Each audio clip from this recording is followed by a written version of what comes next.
social injustices resulting from the entrenched power dynamic in play, dynamics strikingly similar to those of your planet's markedly more bellicose iteration, which has only served to fully vindicate my hypothesis that such a hierarchy is really predicated on intrinsic dysfunction and failure to shift all the usual narratives and undiagnosed problems into an open, judgment-free discussion through which problematic issues are constructively channeled into more intelligently problematized avenues of discussion. Now, before I continue, it is only decent of me to warn you about certain triggers that are surely ahead in this essay. I mean conversation. Triggers include, but likely will not be limited to, class oppression, calling culture, and violence against grubs, luscious abuse, complimentary and analogous hate speech, pale filling, slurries and other concupiscent fluids, lifespan shaming, ableist slurs, prolix dissertation. Actually, maybe it would be easier for you to list your triggers, and I'll do my best to avoid these topics or navigate them more delicately, if at all possible. Hashtag TW, hashtag oppression, hashtag calling, hashtag grub violence, hashtag classist abuse, hashtag hemophobia, hashtag pails, hashtag slurries, hashtag ableism.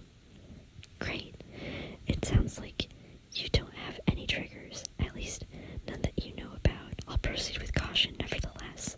Just please let me know if you start feeling triggered by anything I'm saying, and we can take a brief time out while you summon your Moirail. I'll pacify you, assuming you have one.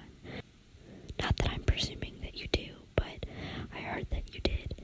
Is that correct? If not, I apologize. I further apologize if your orientation precludes the possibility as a pale, aromantic, pan-quadrant demi-romantic, something in the gray pansexual department, or such an plea are not triggered by such presumptuous, conciliant normative language. It wouldn't be the first time I was guilty of such an inexcusable microaggression, and I am not so oblivious to my own romantic privilege to believe that it will be the last time either. Hashtag conciliant normativity, hashtag microaggressions, hashtag rom privilege. I'm glad I brought up the subject of unexamined privilege because it dovetails beautifully with the point I was about to make regarding Bavarian society and its savage umbral potentiality, which later manifested through the kind of Alternian brutality you are all too familiar with. These are in the higher echelons of the hemo spectrum, such as the ceruleans or blue bloods. Careful being loose with such terminologies, opening the floodgates to a whole host of toxic sinist language and hemophobic slurs.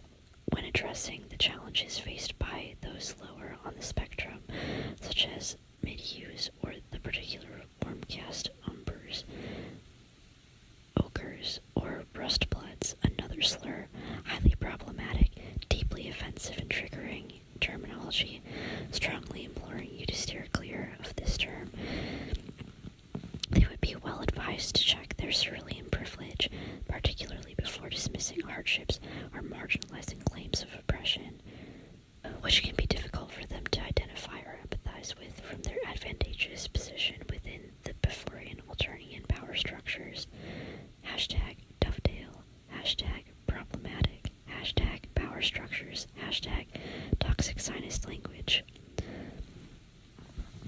And some may argue that in our peaceful utopian culture that we have freed ourselves from injustice and disparities in privilege in a post-scarcity economy, largely equal rights distributed across the hemo spectrum, and therefore exists in a post-spectral world.